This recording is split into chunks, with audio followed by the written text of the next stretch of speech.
3, 4.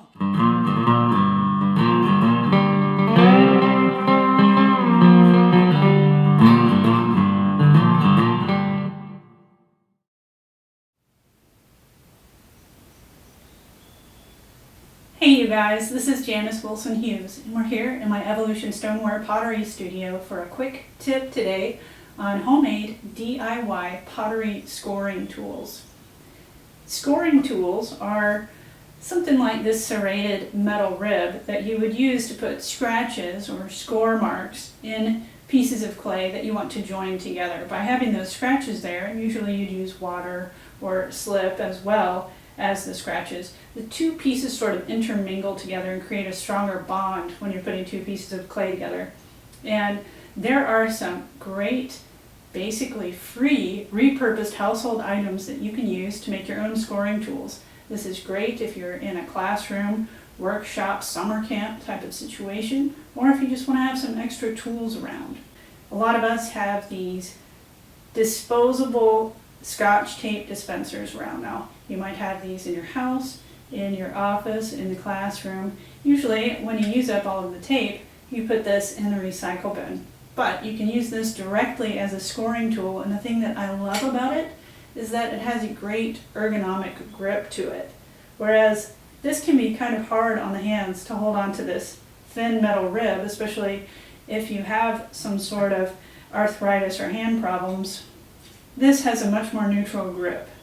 You can get this in your hand with very light pressure and use this as a great scoring tool. So you just use the little part, serrated edge that you use to cut the tape, to score whatever clay that you want to put your score marks on. It's plastic, so you can easily wash it off and just keep this in your toolkit.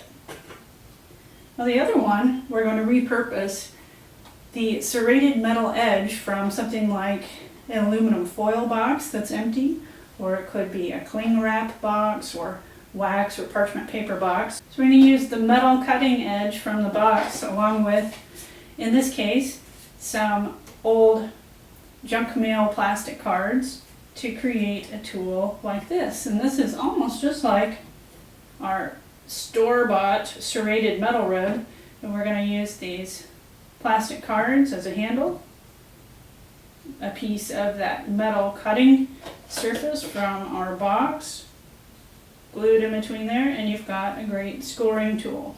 Now this one, I am going to recommend that you use 2-part epoxy, so you want to do that in a well-ventilated area.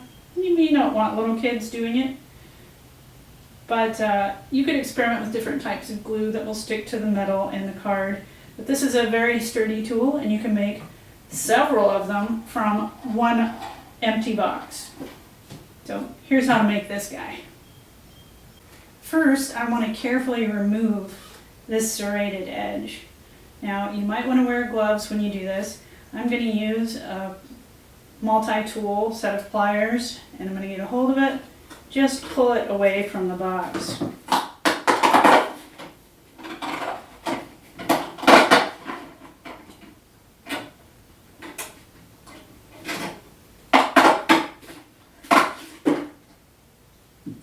Now that we have it loose, we can cut this into some sections and glue it onto our handle. As I mentioned, I'm going to use a junk mail fake credit card here. I've already marked the center to cut it in half. I'll just use a pair of scissors to cut it in half. But you'll notice I also have the lid to a food container here. You could also cut up some pieces of plastic from something like this to use as your handle if you don't happen to have one of these junk mail credit cards on hand. Now, with that cut in half, I want to cut a section of this metal that's just a little bit shorter than the width of the credit cards here. And I'm going to use tin snips to do that because I happen to have some. These are used to cut metal flashing for roofing and exterior waterproofing. But otherwise you could probably use some heavy-duty scissors. Just be careful when you cut this. So I eyeballed that, and I'm going to cut it right about here. It cuts very easily. We want to get this relatively flat.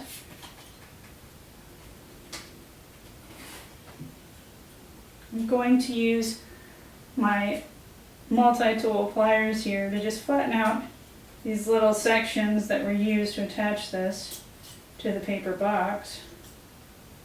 Just pressing it down, and we'll have something like this.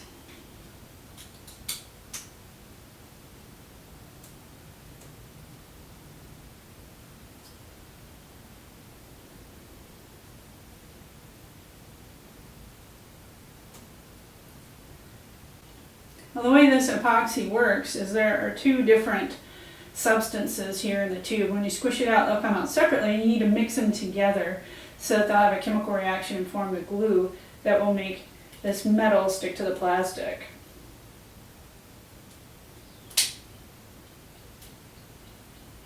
You really won't need very much.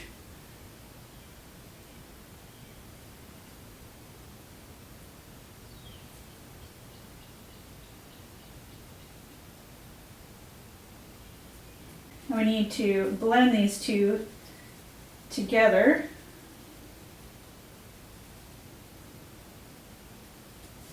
Now I want to make sure this card has some raised numbers on it. I want to make sure those are going to be on the outside, not the two parts of the card that are going to face each other.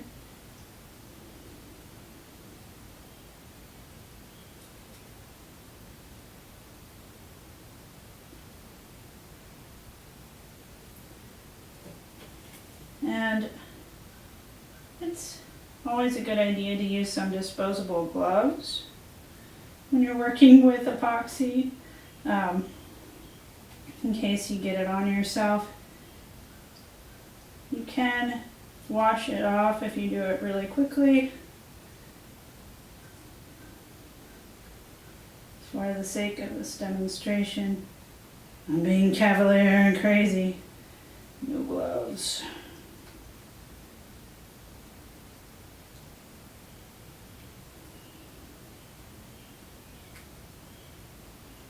Alright, so I'm going to need to apply some pressure to this and let it dry. I've got our epoxied pieces in between a few layers of newspaper here with clay sitting on top, just to apply some pressure to create that good strong bond, and just need to let it set up now.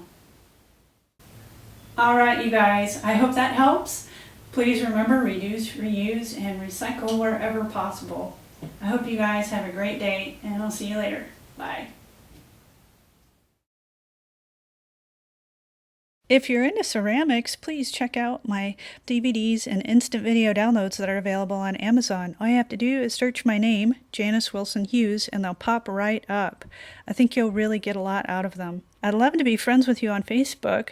If you'd like to connect, just head over to my page, which is Evolution Stoneware. And if you'd like to know when I upload new YouTube videos, just subscribe to my channel and you'll get a notification. Thanks. I hope you guys have a great day, and I'll see you later. Bye.